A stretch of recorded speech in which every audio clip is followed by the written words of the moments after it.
Agak di luar dugaan lelaki tua itu, lorong ini sangat pendek, hanya masuk ke dalam tanah sekitar 20 tombak, lalu sampai di sebuah aula bawah tanah. Aula itu tidak besar, hanya selebar 7 atau 8 tombak. Seluruh aula itu kosong melompong kecuali sebuah meja altar, tidak ada barang lain. Ketika lelaki tua itu memasuki tempat ini, Marquis Nanlong sedang berdiri di tengah aula. Menatap kosong pada beberapa benda di atas meja altar.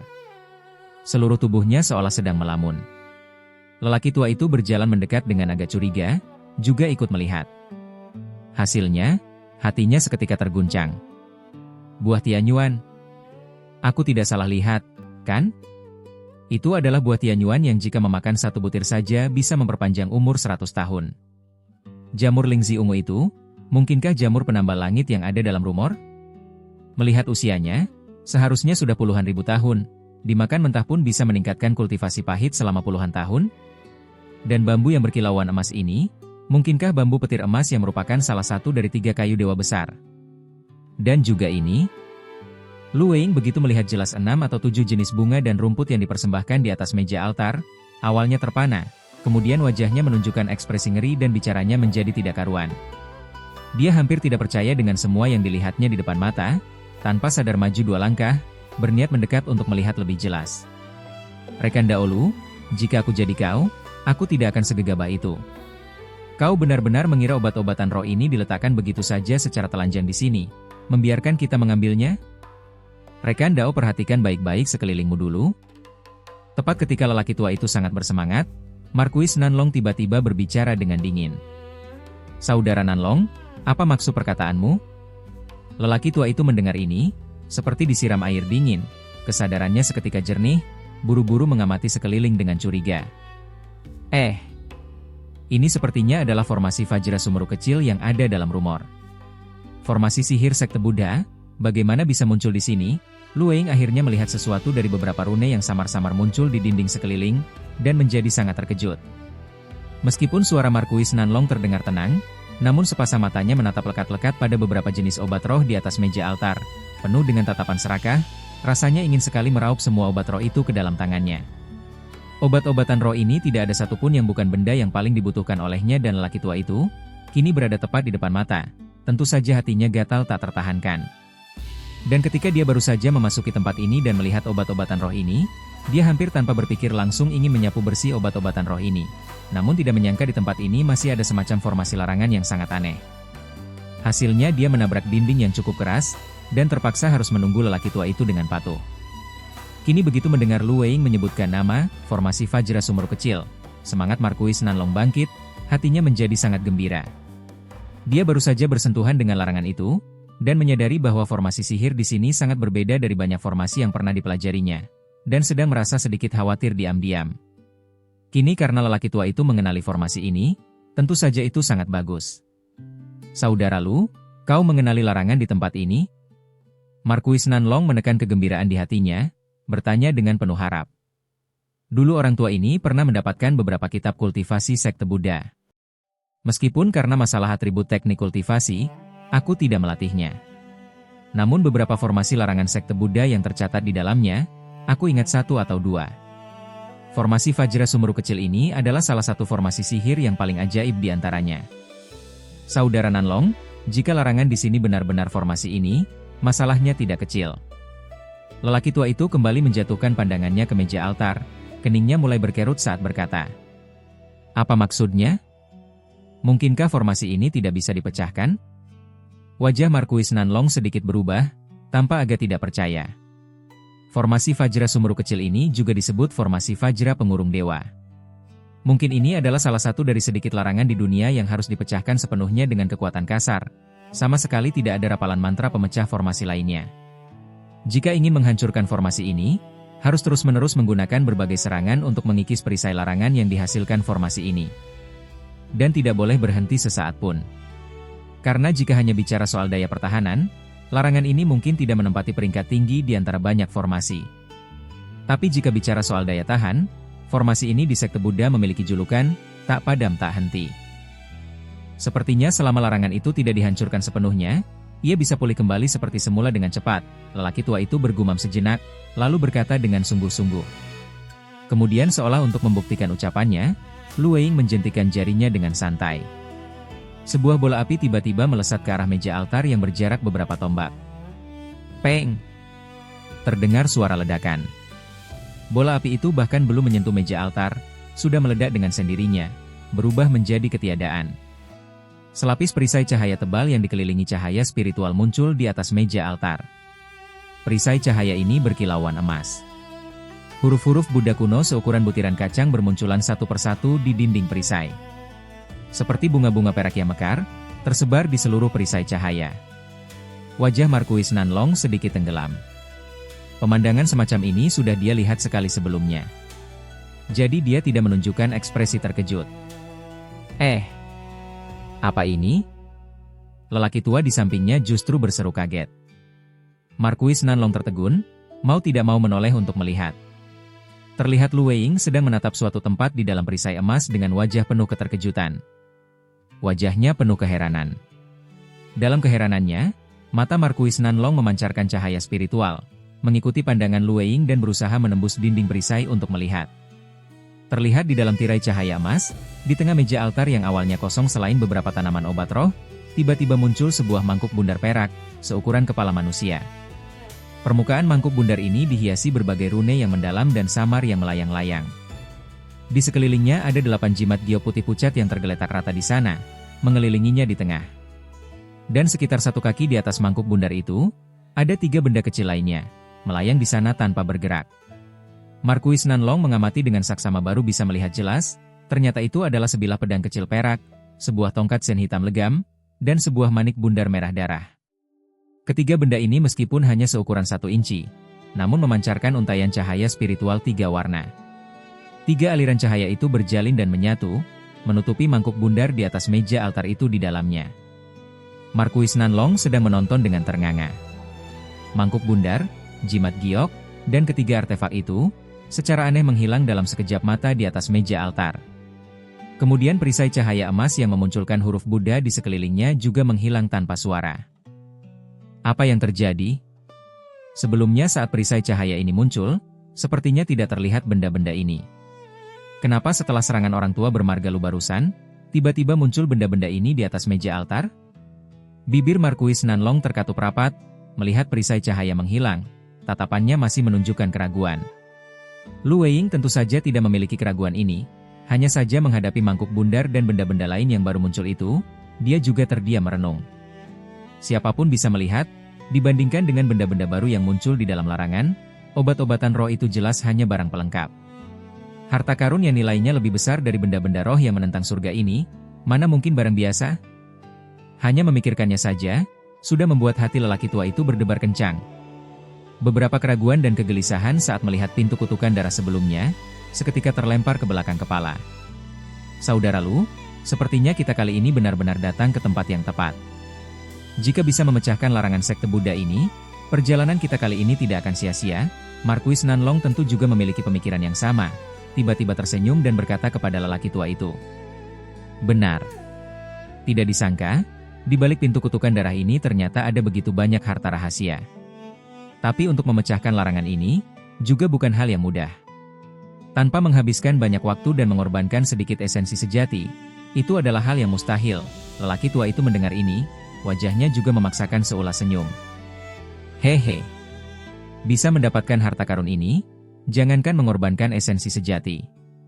Bahkan jika harus memotong umur 10 tahun pun, aku rela. Tadi rekan Dao bilang untuk memecahkan formasi ini, hanya ada satu cara yaitu dengan kekuatan kasar. Sepertinya aku benar-benar akan sibuk. Jangan ditunda lagi, lakukan sekarang juga. Nanti setelah larangan terbuka, semua barang aku dan saudara Lu bagi rata. Bagaimana? Markuis Nanlong sepertinya tidak ingin menunda lagi, menatap lelaki tua itu, berkata langsung pada intinya. Karena saudara Nanlong sudah berkata begitu, saya tentu saja menurut. Lelaki tua itu tentu juga ingin mengambil harta karun, menyetujuinya dengan sangat cepat. Markuis Nanlong mendengar ini, wajahnya menunjukkan ekspresi puas. Namun saat ini, kedua orang itu secara samar menjauhkan jarak satu sama lain. Dan keduanya merasakan kewaspadaan dari pihak lain. Selanjutnya, lelaki tua itu mengeluarkan bendera formasi putih itu, melemparkannya ke udara, lalu duduk bersila sambil membentuk segel tangan. Marquis Nanlong mengibaskan lengan jubahnya, pedang terbang emas itu tiba-tiba melesat keluar. Seketika, badai besar muncul di tempat ini, ki pedang berseliweran, dan perisai cahaya emas kembali muncul. Suara gemuruh bum-bum, untuk sementara waktu terdengar terus-menerus dari bawah tanah. Di dekat sebuah puncak gunung, seberkas pelangi hijau melintas dari jauh mendekat. Di dalam pelangi hijau, Han Li sedang menunduk bergegas melanjutkan perjalanan. Saat ini dia sudah melewati puncak gunung tempat Kalajengking Garis Ungu berada, dan sedang menuju gua tempat dia awalnya memasuki lembah dalam. Karena sudah pernah melewati jalan ini sekali, Han Li cukup hafal jalannya. Kecepatan cahaya terbangnya pun jauh lebih cepat beberapa kali lipat dibanding saat datang. Awalnya butuh perjalanan lebih dari 1 hari, Han Li hanya menghabiskan sepertiga waktu kedatangan untuk sampai di tempat ini. Tepat ketika dia memperkirakan dalam hati bahwa dalam 1 jam lagi dia bisa masuk kembali ke dalam gua, tiba-tiba di kejauhan di salah satu sisi, suara gemuruh ringan yang terus-menerus terdengar samar-samar. Ekspresi Han Li bergerak, cahaya terbangnya sedikit terhenti, mau tidak mau menoleh melihat ke arah sana. Indra spiritualnya menyapu dengan cepat, dari sana terdengar fluktuasi ki spiritual yang aneh. Han Li menyipitkan kedua matanya, di antara pegunungan di kejauhan ada cahaya putih lemah yang berkedip. Jika tidak salah ingat, di sana justru adalah tempat yang dia curigai dipasangi larangan, yang mungkin menyimpan harta rahasia kultivator kuno. Sepertinya akhirnya ada kultivator lain yang juga menerobos masuk ke lembah dalam, dan mulai memecahkan larangan untuk mencari harta di mana-mana. Han Li berpikir sejenak, lalu menggelengkan kepala. Pikiran untuk pergi ke sana dan mengambil keuntungan di air keruh, terlintas sekejap di benaknya, namun langsung ditekan paksa. Dan karena takut menarik perhatian orang lain, indera spiritualnya juga hanya menyapu sekilas ke arah sana, tidak benar-benar mencari orang-orang yang sedang mencari harta itu. Bagi Han Li, sekarang lebih baik mengurangi 1 masalah daripada menambah 1 masalah. Pelangi hijau kembali melesat membelah udara ke depan. Dalam sekejap mata menghilang tanpa jejak dari puncak gunung terdekat. Di tempat berjarak puluhan li dari arah yang dilihat Han Li tadi, sekelompok yang terdiri dari belasan kultivator, sedang mengendalikan berbagai artefak magis menyerang dengan ganas ke arah sebuah bukit kecil yang diselimuti cahaya putih. Di antaranya yang memimpin adalah cendekiawan bermarga Zhong yang merupakan guru Dewa Mulan dan wanita bermarga Le itu. Kelompok ini ternyata semuanya adalah penyihir Mulan. Ketika Han Li terbang menjauh dari kejauhan, alis cendekiawan bermarga Zhong bergerak sedikit, tanpa sadar melirik ke arah Han Li menghilang. Kenapa? Apakah saudara Zhong menemukan sesuatu yang tidak beres? Wanita bermarga Le memperhatikan keanehan cendekiawan itu, mau tidak mau bertanya spontan. Tidak ada apa-apa, tadi ada seorang kultivator Tianan yang menggunakan indera spiritual untuk menyelidiki ke arah sini. Tapi sepertinya dia tidak berniat mencari masalah, hanya menyapu sekilas dari jauh, lalu terbang pergi. Sedangkan kita harus fokus memecahkan larangan. Aku juga malas mencari masalah untuk mengejarnya, kata cendekiawan itu dengan datar. Perkataan saudara Zhong benar. Larangan di sini sudah dipecahkan sampai titik kunci. Semoga di dalamnya tidak seperti larangan sebelumnya. Selain beberapa besi rongsokan, tidak ada harta karun apapun. Malah menyia-nyiakan 2 nyawa yang tewas di retakan spasial di tengah jalan. Wanita bermarga Le menghela napas ringan, berkata dengan agak tak berdaya. Ini juga hal yang tidak bisa dihindari. Retakan spasial yang tidak terlihat itu, benar-benar sulit dicegah. Sedangkan beberapa burung roh tingkat rendah yang kita siapkan sebelumnya, ternyata begitu masuk lembah dalam langsung menjadi gila satu persatu, menabrak sana-sini secara bergerombol dan tidak bisa dikendalikan dengan leluasa. Jika tidak, jatuhnya korban 2 orang ini sebenarnya bisa dihindari. Cendekiawan bermarga Zhong mendengar ini, wajahnya sedikit tenggelam. Burung-burung roh yang digunakan untuk mencari jalan itu, sepertinya bukan gila. Melainkan sepertinya sangat ketakutan terhadap lembah dalam. Makanya jadi tidak terkendali. Mungkinkah di tempat ini ada sesuatu yang khusus menekan binatang iblis? Seekor elang sayap hitam yang kupinjam sudah merupakan burung roh tingkat 5. Sejak masuk lembah dalam juga tidak mau menuruti perintah. Bahkan tidak mau terbang keluar dari kantong hewan roh. Sepertinya lembah iblis jatuh ini, benar-benar agak aneh, wanita bermarga Le berkata sambil berpikir. Mungkin saja. Tempat ini dijuluki sebagai tanah paling berbahaya nomor 1 di Tianan. Tentu saja ada hal-hal misterius di dalamnya. Namun, kita bukan datang untuk memecahkan misteri lembah iblis jatuh. Melainkan datang untuk mencari sebanyak mungkin harta kuno dan pil roh untuk bangsa Mulan kita. Jadi tanpa unggas roh pembuka jalan pun kita harus terus mencari. Kesempatan ini adalah kesempatan langka yang kita tukar dengan transaksi bersama para petinggi 4 kekuatan besar Tianan. Sama sekali tidak boleh disia-siakan, mata cendekiawan itu memancarkan kilatan dingin, berkata dengan suara berat yang tak. Ketika cendekiawan bermarga Zhong dan wanita bermarga Le sedang mendiskusikan keanehan lembah iblis jatuh, Han Li sudah berada ratusan li jauhnya. Sisa perjalanan tidak memiliki insiden berarti. Beberapa jam kemudian, ia berhasil terbang ke depan gua di lembah dalam. Sekali lagi mengeluarkan cincin 2 instrumen, Han Li memasuki lorong di dalam gua di bawah perlindungan harta tersebut. Melewati gua yang panjangnya beberapa li itu tidak memakan waktu lama. Tak lama kemudian, Han Li telah berjalan keluar dari lorong yang dipenuhi cahaya esensi kutub utara dan melihat pintu keluar gua yang agak memutih. Dengan sedikit rasa gembira di hatinya, ia mempercepat langkahnya. Sesaat kemudian, mata Han Li berbinar. Ia muncul kembali di depan tebing gunung di lembah luar. Han Li mendongak menatap langit yang suram. Meskipun terlihat tidak nyaman, itu jauh lebih baik daripada cahaya kemerahan yang ada di mana-mana di lembah dalam. Ia memindai area sekitarnya dengan indera spiritual. Tidak ada hal aneh yang terjadi, dan tampaknya tidak ada kultivator lain yang menemukan tempat ini. Han Li menghela napas lega, dan tatapannya beralih ke dinding gunung di pintu masuk gua. Tanpa ragu, ia melambaikan tangannya. Sebuah mantra hijau melesat keluar, dan setelah kilatan cahaya spiritual, mantra itu tenggelam ke dalam dinding batu dan menghilang tanpa jejak. Kemudian, tanpa mengucapkan sepatah kata pun, Han Li membentuk segel tangan, dan suara mantra rendah terdengar dari mulutnya. Pemandangan aneh pun muncul. Permukaan dinding gunung yang tampak biasa tiba-tiba memunculkan lapisan tirai cahaya hijau, menutupi seluruh dinding gunung di dalamnya. Kemudian, segerombolan kecil kumbang pemakan emas tiba-tiba berkerumun keluar dari tirai cahaya.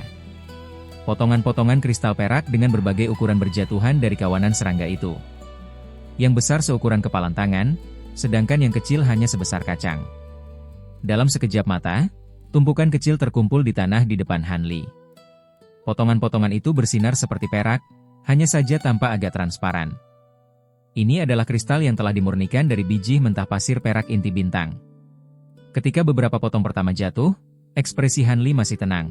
Tetapi ketika jumlah kristal yang jatuh ke tanah mencapai lebih dari selusin, ia tidak bisa menahan diri untuk tidak terlihat tergerak. Bocah Han. Tambang pasir perak inti bintang di sini jauh lebih banyak dari yang diperkirakan sebelumnya. Tampaknya beberapa boneka mekanisme yang sedang kucoba kembangkan semuanya dapat dimurnikan dengan menggabungkan bahan ini. Suara Dayan Shenjun yang penuh kejutan dan kegembiraan tiba-tiba terdengar di benak Han Li, seolah tak tertahankan. Benar. Junior juga tidak menyangka bahwa tambang pasir perak inti bintang di sini akan sebanyak ini. Kali ini, panennya benar-benar luar biasa. Ketika kelompok terakhir kumbang pemakan emas menjatuhkan kristal pasir perak inti bintang yang mereka murnikan, Han Li melihat tumpukan benda perak berkilauan di tanah dan menjawab dengan gembira. Ia mengibaskan lengan jubahnya ke tanah, dan cahaya hijau menyapu tempat itu. Tanah menjadi kosong seketika. Semua kristal pasir perak inti bintang telah disimpan ke dalam kantong penyimpanan oleh Han Li dalam sekejap mata. Kemudian, dengan siulan tajam dari mulutnya, awan serangga emas yang berputar-putar di ketinggian rendah terbang turun seperti sarang lebah yang pecah. Semuanya masuk ke dalam kantong hewan roh. Setelah melakukan semua ini, Han Li menepuk kantong penyimpanan dengan satu tangan, dan sebuah manik bundar transparan seukuran ibu jari muncul di tangannya. Ia membuka mulutnya, dan gumpalan ki spiritual hijau segera disemburkan ke manik bundar itu. Manik bundar yang awalnya jernih dan berkilau itu berkedip dengan cahaya spiritual, dan segera sebuah titik cahaya hijau seukuran kacang kedelai muncul di dalam bola itu. Mata Han Li berkedip saat ia menatap bola bundar di tangannya cukup lama. Alisnya sedikit berkerut, lalu ia mendongak dan melihat sekeliling untuk memastikan arah. Barulah kemudian cahaya spiritual melintas di sekujur tubuhnya. Ia tiba-tiba berubah menjadi pelangi hijau yang melesat ke langit, terbang menuju suatu arah. Meskipun sedang terbang, Han Li tetap memegang bola bundar itu dengan satu tangan, dan setiap kali terbang sejauh jarak tertentu, ia pasti akan menundukkan kepalanya untuk melihat benda itu, lalu menyesuaikan kembali arah terbangnya. Dengan demikian, kecepatan Han Li tentu saja tidak bisa dikatakan terlalu cepat. Ia terbang dengan santai sepanjang jalan. Setelah terbang sejauh puluhan li dan melewati daerah hutan belantara, Han Li tiba-tiba mengeluarkan suara terkejut pelan, dan cahaya terbangnya berhenti sejenak. Kemudian tubuh Han Li merosot. Ia jatuh ke bawah sambil terbungkus cahaya hijau.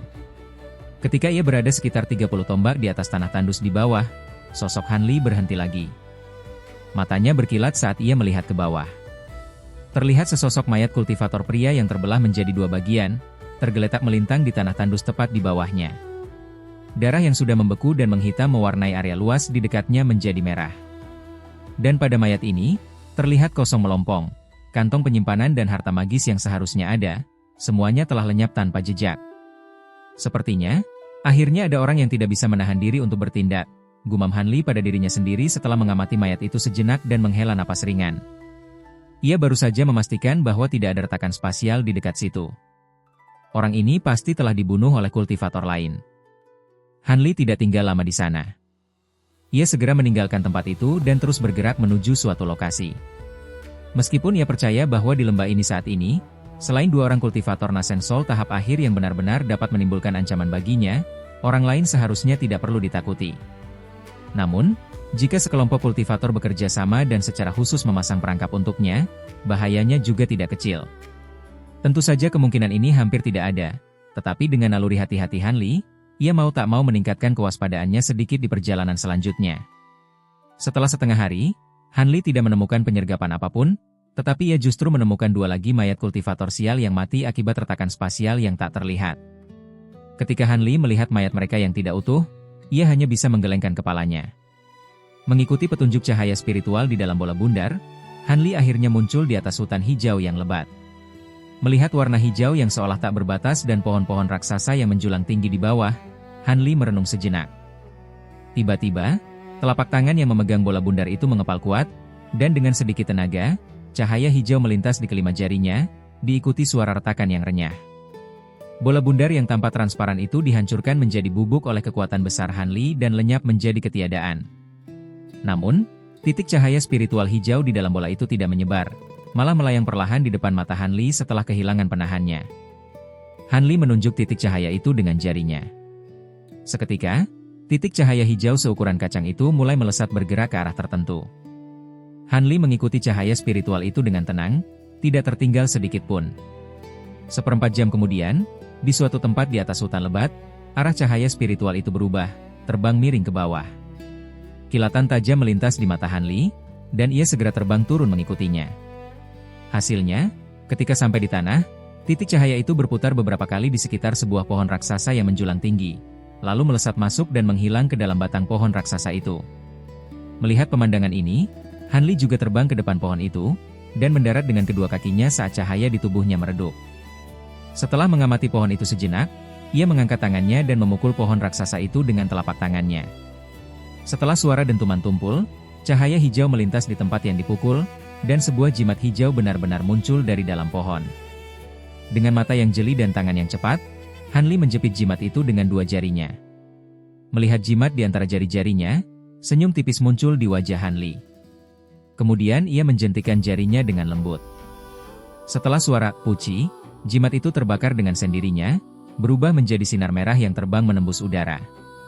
Kali ini, Han Li berdiri diam di tempatnya. Sebaliknya, ia duduk bersila dengan kaki menyilang dan perlahan memejamkan matanya untuk memulihkan sebagian kekuatan sihir yang terkuras karena perjalanan.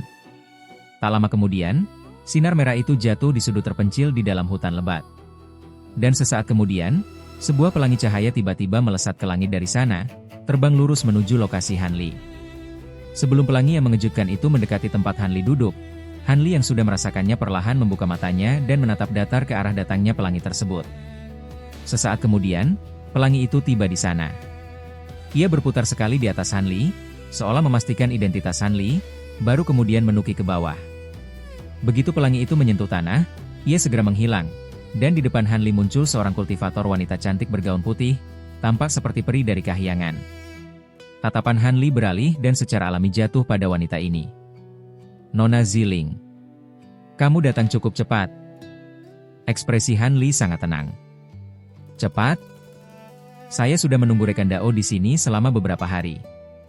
Selama periode ini, ada setidaknya 6 atau 7 gelombang kultivator yang mencari melalui hutan ini.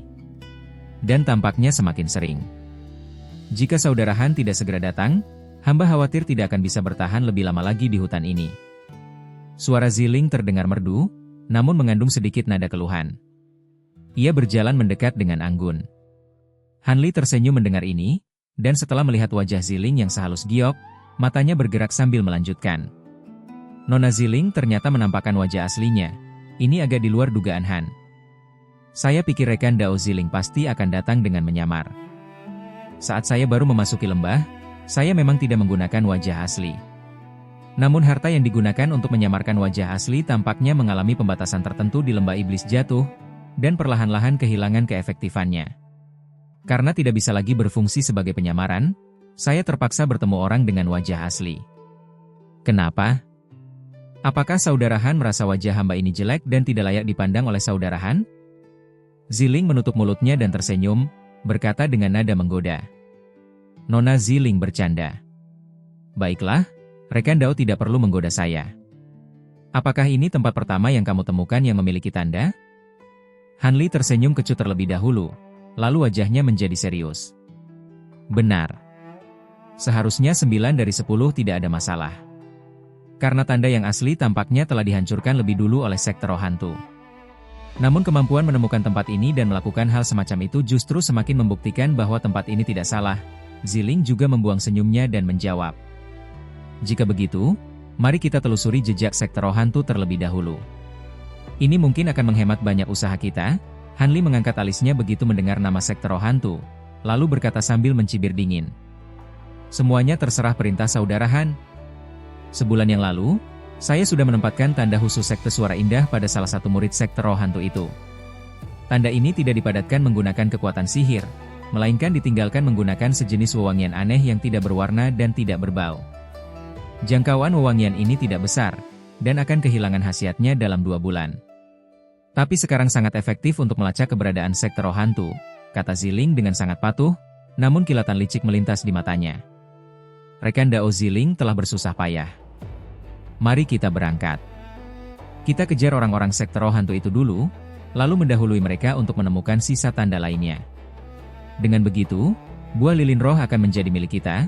Hanli tidak berbasa-basi, mengangguk, lalu perlahan berdiri. Tiba-tiba seekor tikus terbang berbulu perak terbang keluar dari hutan lebat. Tikus terbang ini mengendus-endus udara di sekitarnya dengan cerdas, lalu tiba-tiba berubah menjadi sinar perak dan terbang ke arah tertentu. Kemudian, 2 pelangi panjang yang mengejutkan terbang keluar dari hutan, berputar sekali, lalu yang satu di depan dan yang lainnya di belakang mengikuti sinar perak itu dengan cepat. Tepat ketika Hanli dan rekannya mengikuti tikus terbang mengejar kelompok cendekiawan bermargas Hong, ketua sekte roh hantu dan Wei Wuya beserta rombongannya telah melewati gunung raksasa itu dan muncul di sebuah cekungan. Cekungan ini suram dan lembab. Tanah dipenuhi lubang air berbagai ukuran, membuat rombongan yang terpaksa berjalan kaki itu merasa sangat kesal. Meskipun mereka bisa menggunakan beberapa sihir kecil untuk menahan lumpur dan air kotor itu di luar tubuh, kecepatan mereka tentu saja menurun drastis. Namun kali ini, baik Wang Tiangu maupun Wei Wuya, tidak ada satu orang pun yang mengeluh lagi. Sebab, saat melewati puncak gunung raksasa sebelumnya, mereka telah melihat dari ketinggian bahwa di tengah cekungan itu terdapat sebuah benda raksasa yang tampak seperti altar. Seketika itu juga, semua orang yang mengikuti ketua sekte roh hantu ke tempat ini langsung bersemangat, melupakan kecurigaan awal mereka. Perlu diketahui bahwa sejak memasuki lembah, ini adalah pertama kalinya mereka melihat bangunan yang begitu utuh.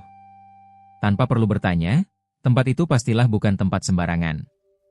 Kemungkinan besar itu benar-benar ada hubungannya dengan Taman Ling Miao yang disebutkan oleh ketua sekte roh hantu. Oleh karena itu, meskipun kelompok itu bergerak lebih lambat, tidak ada yang terlihat terburu-buru atau gelisah. Bukan berarti tidak ada yang mencoba menggunakan teknik terapung untuk bergerak beberapa kaki di atas tanah. Namun satu-satunya hasil yang didapat adalah sesaat kemudian, sambaran petir berwarna darah menyambar dari langit, hampir menghancurkan harta pelindung kultivator tersebut hingga berkeping-keping.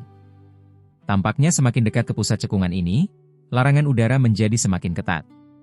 Akibatnya, yang lain tidak lagi memikirkan cara-cara curang, dan hanya bisa berbaris satu persatu, bergerak maju perlahan. Seorang murid sekte roh hantu membuka jalan di depan. Jika bertemu semak belukar atau sejenisnya yang menghalangi jalan, beberapa bola api dilemparkan, dengan mudah membuka jalan kecil. Setelah berjalan lebih dari setengah hari, rombongan itu akhirnya mendekati altar. Dari kejauhan, mereka bisa melihat bayangan altar yang sangat besar itu. Altar ini sepenuhnya dibangun dari batu gunung putih, berbentuk trapesium raksasa dengan tangga di keempat sisinya. Keseluruhannya menjulang menembus awan, tingginya mencapai ratusan tombak, benar-benar sangat megah. Hanya saja karena altar itu agak jauh dan terlalu tinggi, mereka benar-benar tidak bisa melihat dengan jelas apa yang ada di atasnya. Akhirnya hampir sampai. Sepertinya, paling lama 1 atau 2 jam lagi, kita bisa sampai di sana. Ketua Sekte Wang, Wei ini sekarang semakin penasaran bagaimana rekan Dao mengetahui tentang Taman Ling Miao. Wei Wuya meskipun juga berjalan kaki, seluruh tubuhnya memancarkan cahaya hijau muda. Dengan satu langkah ringan, ia meluncur tanpa suara sejauh beberapa tombak. Terlihat sangat santai. Saudara Wei, tenang saja. Setelah masalah ini selesai, Wang pasti akan menjelaskan hal ini kepada rekan Dao. Ketua Sekte Roh Hantu tersenyum tipis, seolah berkata dengan acuh tak acuh. Wei Wuya mengangguk. Tepat ketika ia ingin menanyakan sesuatu lagi, tiba-tiba cahaya spiritual pada murid Sekte Roh Hantu yang berjalan paling depan berkedip. Tubuhnya terhuyung, dan kemudian tanpa suara, ia terbelah miring menjadi 2 bagian dari bahu hingga pinggang. Mayatnya jatuh tanpa suara. Retakan spasial. Ketua Sekte Roh Hantu melihat pemandangan ini dan wajahnya berubah drastis. Wei Wuya dan Wang Tiangu di belakangnya melihat ini, wajah mereka juga menjadi muram. Meskipun mereka tidak tahu apa sebenarnya rencana Ketua Sekte Roh Hantu, namun mengikuti rute yang ditunjukkannya sejak masuk lembah hingga sekarang, mereka belum pernah bertemu dengan satupun retakan spasial yang tak terlihat. Hati yang tadinya was-was sudah menjadi jauh lebih santai. Namun kini tiba-tiba muncul sebuah retakan spasial, kedua orang ini mau tak mau merasa gentar dalam hati. 3 murid Sekte Roh Hantu yang tersisa juga wajahnya menjadi agak pucat. Seluruh rombongan berhenti melangkah, tidak berani maju lagi. Ketua Sekte Roh Hantu menatap mayat yang terpotong oleh retakan itu dengan wajah yang berubah-ubah antara suram dan cerah. Sementara Wei Wuya memejamkan matanya, seolah menggunakan indera spiritual untuk merasakan sesuatu. Namun sesaat kemudian ia membuka matanya lagi. Tidak bisa. Retakan spasial ini bukan sesuatu yang bisa dideteksi hanya dengan mengandalkan indera spiritual yang kuat. Aku tidak bisa merasakan keberadaan retakan itu. Wei Wuya menggelengkan kepalanya tanpa ekspresi. Mendengar ini, Wang Tiangu mengangkat tangannya.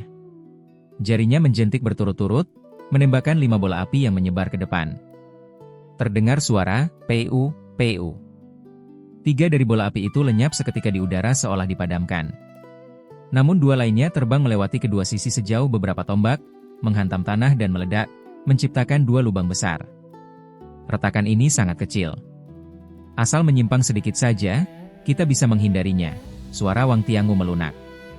Meskipun retakan ini tidak besar, siapa yang tahu ada berapa banyak retakan lagi di sisa perjalanan ini. Kita tidak punya begitu banyak nyawa untuk dikorbankan. Dan setahuku, rute yang kita ambil seharusnya tidak ada retakan spasial yang menghalangi jalan. Mungkinkah orang itu menyembunyikan sesuatu dan tidak mengatakannya? Ketua Sekte Roh Hantu tidak menunjukkan wajah senang. Sebaliknya wajahnya menunjukkan sedikit kemuraman sambil bergumam pelan. Mendengar kata-kata ini, ekspresi Wei Wuya bergerak, tetapi ia tidak bertanya apa-apa.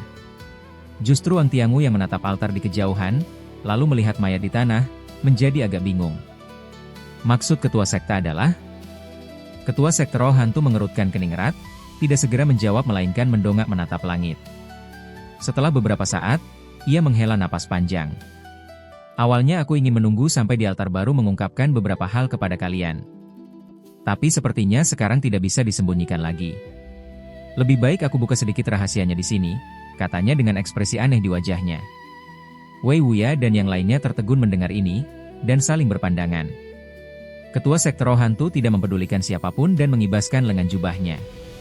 Kilatan cahaya perak muncul, dan sebuah gulungan lukisan tiba-tiba muncul di tangannya. Gulungan ini panjangnya sekitar beberapa kaki, berkilauan dengan cahaya perak, dan terlihat sangat kuno.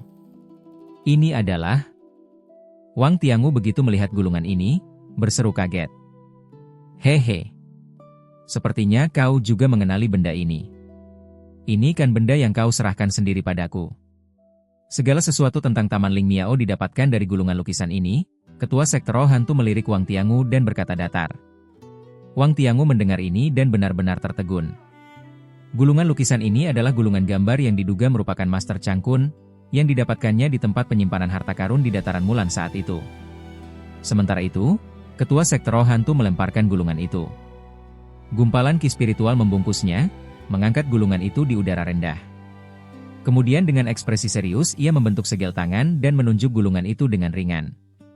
Terdengar suara zila. Gulungan itu terbuka dengan cepat, memperlihatkan gambar di dalamnya. Sosok punggung seorang cendekiawan yang memikul pedang panjang dan menatap ke langit, terpampang jelas di atas gulungan itu. Wang Tiangu dan yang lainnya melebarkan mata, menatap lekat-lekat gambar orang dalam lukisan itu cukup lama, ingin menemukan sesuatu. Namun mereka tidak mendapatkan apa-apa. Namun ketika Wei Wuya juga menatap gambar itu dengan dalam, dan saat indera spiritualnya menyapu seluruh gulungan, ekspresinya berubah. Kilatan keheranan melintas di wajahnya. Rekan Dao Wei memang layak menjadi kultivator besar Nasen Soul tahap akhir. Ternyata begitu cepat menemukan keajaiban di dalamnya. Wang bisa menemukan keanehan gulungan ini sepenuhnya berkat teknik rahasia yang saya latih, baru beruntung menemukannya. Ketua Sekte Roh Hantu melihat ekspresi Wei Wuya, hatinya tergerak, lalu memuji.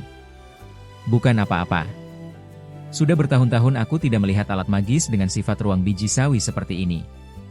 Jika bukan karena rekan Dao sudah mengingatkan sebelumnya, aku juga tidak akan bisa menemukannya dengan mudah, kata Wei Wuya dengan ekspresi aneh. Ketua Sekte Roh Hantu tersenyum, tidak bertanya lebih lanjut. Namun ia segera mengangkat tangannya, menembakkan mantra hitam yang tepat mengenai gulungan yang terbuka itu.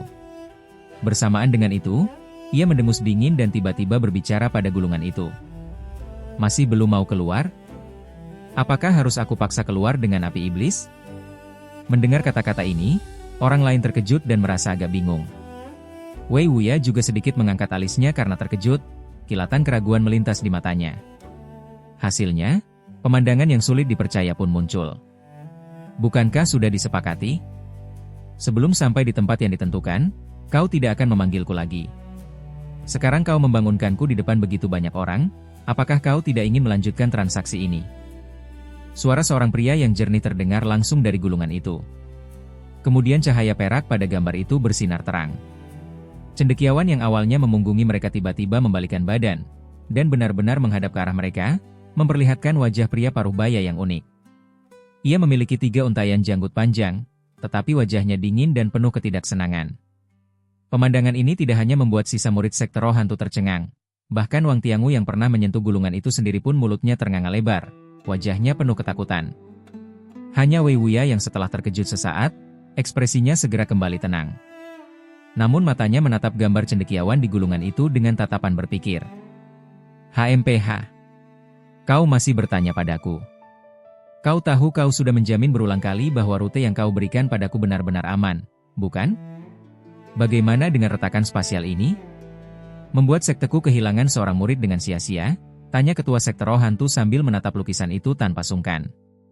Rute yang kupilih tahun itu benar-benar aman. Bagaimana mungkin ada masalah? Sosok cendekiawan dalam lukisan itu bibirnya bergerak dan langsung membantah. Kalau begitu lihat sendiri apa yang ada di sana. Ketua Sekte Roh Hantu melirik ke arah retakan spasial dengan wajah suram, berkata dingin. Cendekiawan dalam lukisan itu terdiam sejenak. Namun setelah merenung sedikit, gambar itu memudar, dan permukaan gulungan berkedip dengan cahaya spiritual, menjadi hijau sepenuhnya. Sebuah lapisan tirai cahaya muncul di atasnya. Kemudian cahaya berkilat, dan gumpalan cahaya hijau melesat keluar dari tirai cahaya, berubah menjadi sosok manusia yang samar. Itu persis seperti cendekiawan dalam gulungan itu. Dan tubuh cendekiawan saat ini tampak tak berwujud, sepenuhnya terdiri dari cahaya abu-abu keputihan yang keruh, memancarkan cahaya spiritual yang lemah, seolah-olah bisa padam hanya dengan satu hembusan napas. Bagaimana aku harus memanggilmu? Apakah Tuan adalah Master Cangkun yang dulu? Bagaimana mungkin kau bisa menjaga jiwa utama tidak musnah dan hidup sampai hari ini? Wang Tiangu merasa tenggorokannya kering, ia sendiri merasakan sedikit getaran dalam kata-katanya. Waktuku meninggalkan gulungan terbatas. Ada pertanyaan apa? Nanti tanyakan saja pada ketua sektemu. Aku akan melihat retakan itu dulu. Cendekiawan itu tidak terlalu mempedulikan keterkejutan Wang Tiangu. Sebaliknya, ia menatap ke arah retakan spasial, mengerutkan kening, lalu membuka mulutnya dan menyemburkan gumpalan cahaya abu-abu. Setelah suara ledakan, gumpalan cahaya itu ditelan tanpa suara oleh retakan spasial di sana. Wajah cendekiawan itu seketika menjadi agak aneh. Aneh. Dulu memang tidak ada retakan tak terlihat ini di sini. Sepertinya ini adalah salah satu retakan baru yang jarang terbentuk. Para rekan Dao tidak perlu terlalu khawatir tentang hal ini. Ini hanya kebetulan saja. Aku kembali dulu. Cendekiawan itu awalnya sedikit terkejut, lalu berpikir, dan akhirnya menjadi sangat tenang. Kemudian terdengar suara, "Puci." Sosoknya seketika memudar, kembali berubah menjadi gumpalan cahaya hijau dan terbang masuk ke dalam gulungan, seolah tidak ingin berlama-lama di luar sedikit pun. Cahaya yang merupakan perwujudan cendekiawan itu muncul sesaat lalu menghilang lagi dari pandangan semua orang. Wang Tiangu dan yang lainnya tertegun, masing-masing dengan ekspresi aneh di wajah mereka. Wei Wuya terdiam sejenak, lalu bertanya. "Ketua Sekte Wang, apakah orang ini benar-benar Master Chang Kun yang dulu?" Namun, orang ini hanya tinggal jiwa. Bahkan jika dia benar-benar orang yang tak terkalahkan saat itu, sekarang dia tidak perlu ditakuti. Apakah masalah Taman Ling Miao diberitahukan olehnya? Dalam arti tertentu, orang ini bisa dianggap sebagai Master Chang Kun, tapi juga bukan Master Chang Kun. Namun masalah Taman Ling Miao memang didapatkan dari mulut pihak sana. Ketua Sekte Roh Hantu mendengar bahwa retakan spasial itu hanya yang baru muncul, ekspresi wajahnya melunak. Sekarang ia menjawab pertanyaan Wei Wuya dengan ekspresi seperti biasa. "Apa maksud perkataan ini?" Rekan Dao tidak perlu berteka-teki. Wajah Wei Wuya sedikit tenggelam, menunjukkan ketidaksenangan. Saudara Wei salah paham. Jiwa dalam gulungan yang baru saja dilihat sebenarnya hanyalah sisa jiwa dari penjelmaan Master Chang Kun di masa lalu. Penjelmaan ini dulu terluka saat menjelajahi lembah iblis jatuh dan tubuh fisiknya hancur karena larangan. Baru kemudian dimasukkan oleh Master Chang Kun ke dalam alat magis gulungan yang dimurnikan dari serbuk kayu pemelihara jiwa untuk memulihkan diri. Namun Master Chang Kun yang asli sudah mati entah berapa tahun yang lalu. Sisa jiwa ini, selain memiliki beberapa ingatan, telah memperoleh kemandirian.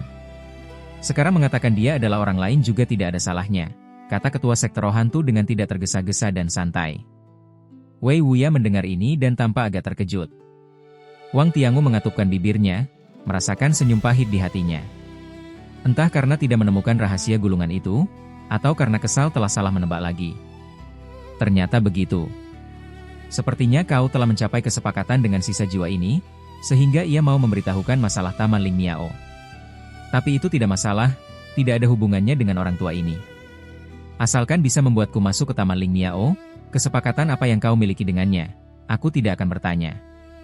Wei ini sudah mencapai usia sekarang, hanya ingin memasuki tahap transformasi dewa, sehingga bisa terbang naik ke alam roh. Wei Wuya mengangguk dan berkata dingin. Saudara Wei memang orang yang bijaksana. Ini yang terbaik.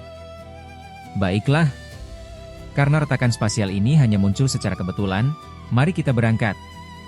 Ketua Sekte Roh Hantu tersenyum tipis, lalu memberi isyarat kepada seorang murid untuk kembali membuka jalan. Murid Sekte Roh Hantu itu wajahnya agak pucat, tetapi tanpa sepatah kata pun ia memutari retakan spasial di depan dan berjalan maju. Wei Wuya berjalan perlahan tanpa ekspresi. Orang-orang Sekte Roh Hantu lainnya juga mengikuti pada saat yang sama. Rombongan itu terus berjalan menuju altar raksasa yang terlihat jelas itu. Apa yang terjadi? Tikus terbangmu lepas kendali. Berdiri di atas tanah gletser yang tertutup lapisan es tebal, Han Li mendongak menatap cahaya kemerahan yang muncul lagi di langit, lalu berkata dengan wajah suram kepada Ziling di sampingnya. Di belakangnya tidak jauh, ada celah es raksasa selebar 20 tombak lebih. Han Li baru saja melewati celah es ini untuk menyusup kembali ke lembah dalam. Dan di sini, sejauh mata memandang, es dan salju menutupi segalanya, angin kencang yang sedingin es menderu-deru.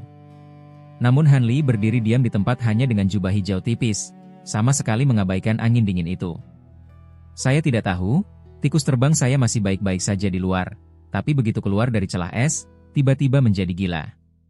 Untung saya menyimpannya lebih awal, kalau tidak entah kekacauan apa yang akan terjadi. Sekarang meskipun ada di dalam kantong hewan roh, ia masih tampak sangat ganas, alis Ziling berkerut erat, tampak sangat bingung. Han Li merenung sejenak, tiba-tiba menepuk kantong penyimpanan dengan satu tangan. Sekelompok kecil kumbang pemakan emas melesat keluar dari kantong, lalu berdengung di udara berubah menjadi awan serangga kecil, berhenti diam di atas kepala Han Li. Han Li diam-diam mengaktifkan indera spiritualnya, dan awan serangga kecil ini segera terbang kembali ke kantong hewan roh seperti lengan yang digerakkan oleh jari, tanpa ada tanda-tanda lepas kendali. Han Li mengelus dagunya, matanya berkedip tak menentu, tetapi segera menepuk kantong hewan roh lainnya. Sinar hitam melesat keluar dari kantong, berputar sekali, dan mendarat beberapa kaki di depan Han Li. Cahaya meredup, dan seekor monyet kecil hitam berukuran beberapa inci muncul di depan mata. Itu adalah Tihun. Saat ini ia menguap, mengedipkan matanya, dan menatap Han Li dengan agak bingung. Tampak seperti baru bangun tidur. Han Li menatap binatang ini cukup lama, lalu dengan wajah tanpa ekspresi mengibaskan lengan bajunya yang besar. Cahaya hijau menyapu keluar. Sesaat kemudian cahaya hijau melintas, dan jejak Tihun menghilang sepenuhnya. Karena tikus terbangmu lepas kendali, apapun alasannya, kita hanya bisa mengandalkan diri sendiri untuk mencari orang-orang sekte roh hantu. Untungnya kita sudah masuk ke lembah dalam, jarak kita dengan mereka tidak akan terlalu jauh. Aku akan menggunakan kekuatan sakti untuk mencari sebentar, melihat apakah bisa menemukan jejak mereka. Kamu lindungi aku sebentar. Han Li merenung sejenak, lalu memutuskan dan berkata pada Ziling. Kumbang pemakan emas dan Tihun tidak menunjukkan keanehan di lembah dalam, ini membuat hatinya lega. Bagaimanapun, yang satu adalah serangga aneh purba, dan yang satu lagi adalah binatang buas besar yang bermutasi. Tentu saja sangat berbeda dengan binatang roh biasa. Namun Han Li tentu saja tidak tahu, bahwa burung Oriole Seribu Li yang disiapkan Nan Long Hou juga bisa aman di dalam lembah. Sedangkan burung-burung roh yang dipinjam oleh penyihir Mulan bernasib sama dengan tikus terbang Ziling, menjadi lepas kendali. Penyebab di balik ini tentu saja berkaitan dengan beberapa rahasia lembah dalam. Kalau begitu semuanya bergantung pada kekuatan sakti saudara Han, Ziling menggigit bibir merahnya, dan hanya bisa berkata demikian. Han Li mengangguk, duduk bersila dengan tenang, dan memejamkan matanya sedikit. Sesaat kemudian, cahaya spiritual di tubuhnya bersinar terang, seluruh tubuhnya terbungkus dalam cahaya hijau, memberinya aura yang lebih ethereal. Ziling berdiri diam di samping, sepasang matanya yang jernih seperti air musim semi menatap wajah biasa Han Li tanpa berkedip. Sejujurnya, terhadap pria di hadapannya ini, Ziling sendiri agak bingung perasaan macam apa yang dimilikinya. Mengatakan mereka murni teman baik, rasanya tidak tepat. Setidaknya, ketika ia sesekali melihat kekaguman di mata Han Li terhadap wajahnya, ada sedikit rasa gembira dan kegembiraan di hatinya. Mengatakan sebagai pasangan Dao, lebih tidak mungkin lagi. Meskipun pernah mengalami perjalanan hidup dan mati bersama Han Li, namun sampai sekarang, Han Li tidak pernah benar-benar membuka hatinya padanya. Malah samar-samar sengaja menjaga jarak dengannya, sama sekali tidak memiliki niat untuk melangkah lebih jauh. Dan kenyataannya, dengan tingkat kultivasi dan status Han Li saat ini, jika Han Li bersedia melamarnya, ia juga tidak bisa memprediksi apakah dirinya akan menerima atau menolak. Ketika ia secara tidak sengaja mendengar dari wanita bermarga Song di sekte Luoyun bahwa Han Li sudah memiliki pasangan Dao bernama Nan Gongwan, hatinya lebih banyak merasakan semacam kehilangan, seolah barang yang sudah lama diincar telah direbut orang lain. Melihat wajah Han Li yang berkedip dalam cahaya hijau, ekspresi Ziling agak melamun, pikirannya mulai melayang kemana-mana. Han Li yang sedang bermeditasi tentu saja tidak tahu apa-apa tentang apa yang dipikirkan Ziling. Namun ia sudah melepaskan indera spiritualnya yang kuat, dengan cepat mencari segala sesuatu dalam radius 100 li, untuk melihat apakah ada keberadaan kultivator sekte roh hantu. Namun setelah beberapa saat, ia tidak mendapatkan apa-apa. Alis Han Li sedikit berkerut, masih belum menyerah, ia memperluas cakupan indera spiritualnya lebih jauh. Memperluasnya hingga jangkauan hampir 200 li. Namun setelah sibuk beberapa saat, masih belum ada aura kultivator lain yang muncul. Han Li berpikir sejenak dalam hati, tiba-tiba ia melepas satu kantong hewan roh yang penuh dengan kumbang pemakan emas dari pinggangnya, dan melemparnya begitu saja. Setelah kedua tangannya membentuk segel, lebih dari 1000 kumbang pemakan emas membanjir keluar dari kantong, berubah menjadi awan serangga emas. Pergi. Han Li membuka matanya. Ia mengangkat tangannya, dan sebuah mantra hijau menghantam awan serangga itu. Awan serangga itu berdengung, lalu bubar seketika, berubah menjadi bunga-bunga emas yang terbang menyebar ke segala arah. Ketika Han Li memejamkan matanya lagi, cahaya spiritual di tubuhnya mulai menyilaukan mata. Melihat ini, wajah Ziling menunjukkan sedikit keterkejutan, tidak tahu kekuatan sakti besar apa yang akan digunakan Han Li. Dan pada saat ini, Han Li telah mengerahkan teknik perluasan jiwa hingga batas maksimalnya. Ia secara paksa membagi kesadarannya menjadi lebih dari 1000 bagian.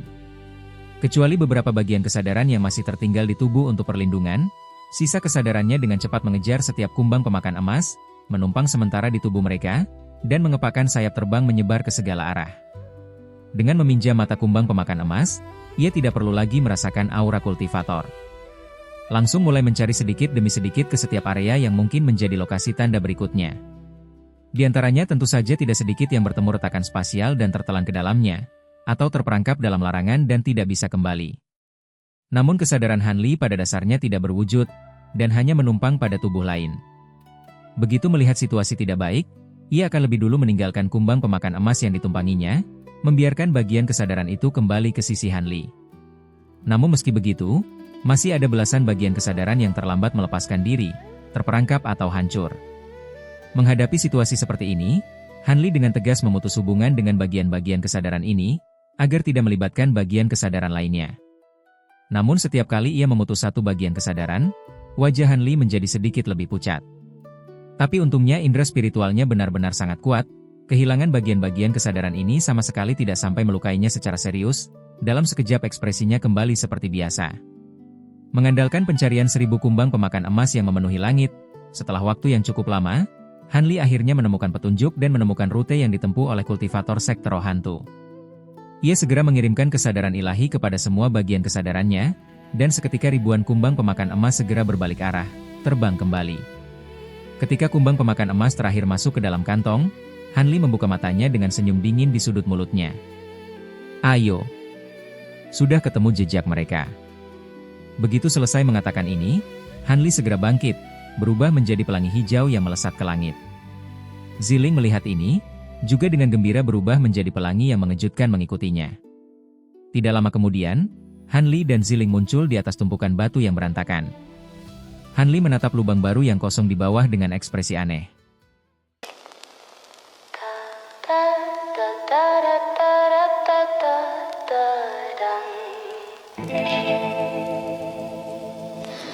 The rain has just subsided outside the window.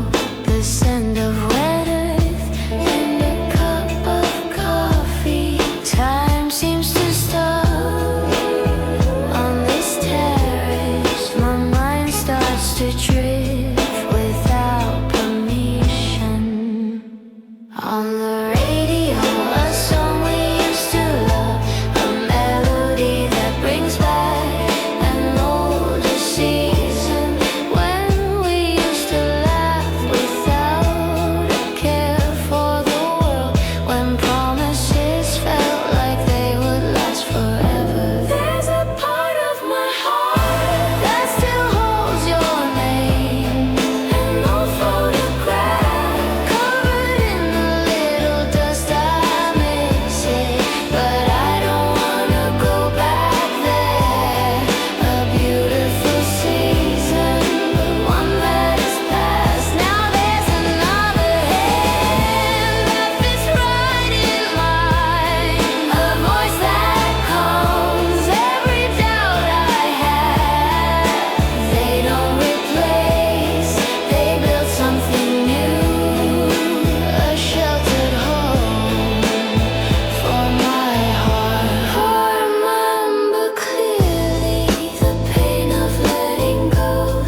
song on the radio slowly fades away.